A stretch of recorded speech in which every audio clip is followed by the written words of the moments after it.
so many of you have had these profound experiences through breathwork. I want to talk about a few of the shortcuts and bypasses that are made in the breathwork scene. Not to speak negatively about any of the other facilitators or the way that breathwork is out there, but I feel like we have a responsibility to keep each other safe. And the more people practice, the more there's a chance that something might go wrong. So just a few things that I want to point out.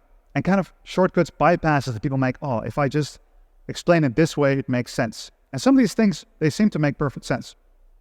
So I hear a lot of breathwork facilitators say something like, just breathe as much as you can, just inhale and exhale, and you will fill your body with oxygen. And then usually it ends with some explanation of how that makes you heal. And this is physiologically incorrect. But it is one of those memes kind of that goes around in the scene where everybody goes like, yeah, just breathe in and out, you'll take in more oxygen. And this is just incorrect. And it's very simple to go onto the wrong path and put yourself in harm's way. Because one of the mechanisms that actually happens when you do these deep hyperventilative practices is that as you expel more CO2, less oxygen is actually being delivered in the periphery and on a cellular level.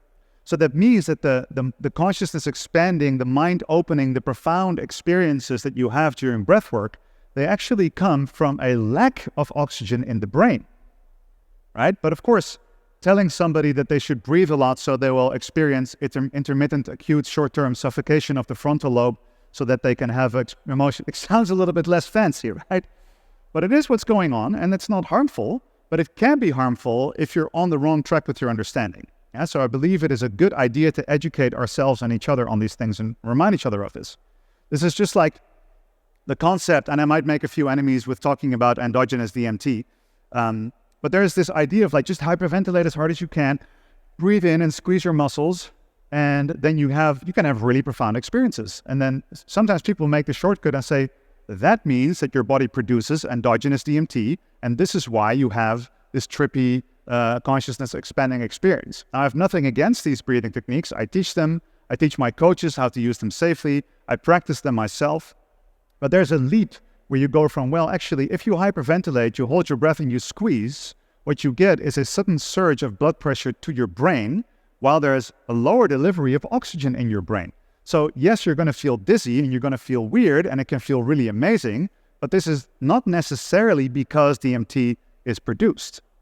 And I think one thing that we need to be aware of is to be aware of what we want to believe, because I am very well aware that I want to believe that endogenous DMT can be triggered by breathing, and I am open to it, and I hope that it will be scientifically shown soon. But because I want to believe it, I have to question it extra. So in general, all the ideas that are going through the scene that just sound like such nice explanations, and you're like, this sounds so good, it makes so much sense to me, I really want to believe it, those are the ones we have to question the most.